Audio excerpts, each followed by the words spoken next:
उद्धव ठाकरेंनी पुन्हा एकदा मध्यावधी निवडणुकांचे संकेत दिलेत। दैनिक सामना दिलेल्या मुलाखतीतून उद्धव ठाकरेंनी भाजपचा कारभार, सत्तेत मित्रपक्षांना दिली जाणारी वागणूक याबाबत सविस्तर भाष्य केलं आणि भाजपवर मुस्कटदाबीचा आरोप केला।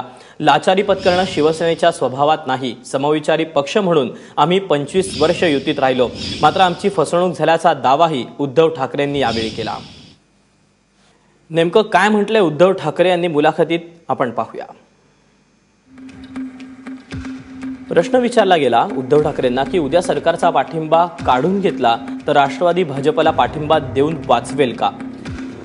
उद्धव ठाकरेंचं उत्तर, मला वाटतं मग पद्मविभूषणाच्या वरचं जे काही असेल ते त्यांना द्यावं लागेल। मुंबईत मुख्यमंत्र्यांच्या फोटोसह परिवर्तन तर होणारच असे होर्डिंग झळकत आहेत। मध्यावधी निवडणुका येतात की काय।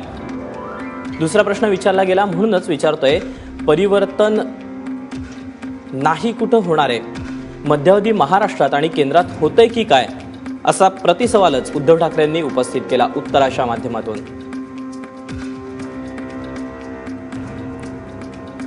असं वाटतंय तुम्हाला, असं जेव्हा विचारलं गेलं त्यावेळेला त्यांचं उत्तर होतं की हो, कारण लोक आसुसलेत आता परिवर्तनासाठी।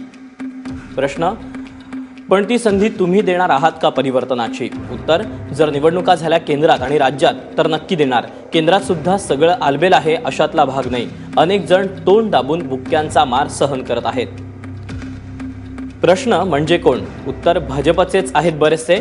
त्यांना जे चाललंय ते पटत नाहीच, त्यांना सहनही होत नाही आणि सांगताही येत नाही, अशी स्थिती झाली आहे त्यांची आता।